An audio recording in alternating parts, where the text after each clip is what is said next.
ফরিদপুরের ভাঙ্গা উপজেলার আজিম নগরে র‍্যাব পরিচয়ে দুই সহোদরকে অপহরণের অভিযোগ উঠেছে। এর আগেও একই উপজেলা থেকে অপহরণ করা হয়েছিল ৫ যুবককে, এমনটাই বলছেন স্থানীয়রা। তবে অপহরণের অভিযোগ অস্বীকার করেছে র‍্যাব। বিষয়টি নিয়ে কথা বলতে নারাজ স্থানীয় পুলিশ প্রশাসন।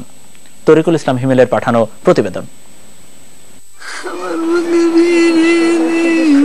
৯ নভেম্বর রাতের ঘটনা।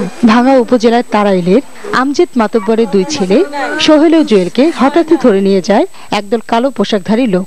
পরিবার ও স্থানীয়দের অভিযোগ, র‍্যাব সদস্যরাই এ ঘটনা ঘটিয়েছে। অস্ত্রপাতির অন্যরকম হচ্ছেন, জুতা পরা আর কালো পোশাক আর মাথায় হলো কালো বান্ধা। র‍্যাবে নিয়ে গেছে, যদি তারা কোনো আইনের মাধ্যমে বিচার চাই, যদি আইনের সাথে তারা দেখ, কিন্তু এভাবে নিখোঁজ হওয়ার তো কোনো মানেই হয় না। এটা কেমন আইন? পরিবারের সদস্যরা জানায়, অপহৃত বড় ভাই সোহেল ঢাকার একটি গার্মেন্টসে চাকরি করতেন আর জুয়েল পড়াশোনা করতেন স্থানীয় ডিগ্রি কলেজের উচ্চ মাধ্যমিকে। কিন্তু কি অপরাধে এমন দুজনকে ধরে নিয়ে যাওয়া হলো তাই জানতে চায় পরিবার ও এলাকাবাসী। দুইটা গাড়ি হলো কালো আর সব বলে এক ব্যাজের পোশাক, ঠিক আছে, মাথায় ঠিক আছে র‍্যাব লেখা, ঠিক আছে, ব্যাজও র‍্যাব লেখা। আর ওই যে 4 জন লোক আসছে যে সাদা গাড়িটা, ঠিক আছে, এই 4 জন সিপিলি। ভালো দুইটা ছেলেকে ধরে নিয়ে গেল রাতের অন্ধকারে র‍্যাবে। তো আমাদের দাবি যে যেভাবে নিচ্ছে ওইভাবে যেন মায়ের কোলে ফিরিয়ে দেয়।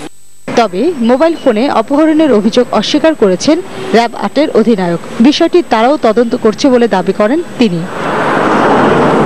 ফরিদপুরের ভাঙ্গা উপজেলায় এ ধরনের ঘটনা নতুন নয়। ২০১১ সালের ৫ ডিসেম্বর কালামৃধা ইউনিয়নের ৫ যুবককে অপহরণ করা হয়েছিল ডিবি পুলিশ পরিচয়ে। আজও খোঁজ মেলেনি হতভাগ্য ওই ৫ যুবকের। তাই দ্রুত নিখোঁজদের উদ্ধারে সরকারের ঊর্ধ্বতন কর্তৃপক্ষের হস্তক্ষেপ চেয়েছে স্থানীয়রা। কামরুন্নাহার কাকলি, যমুনা নিউজ।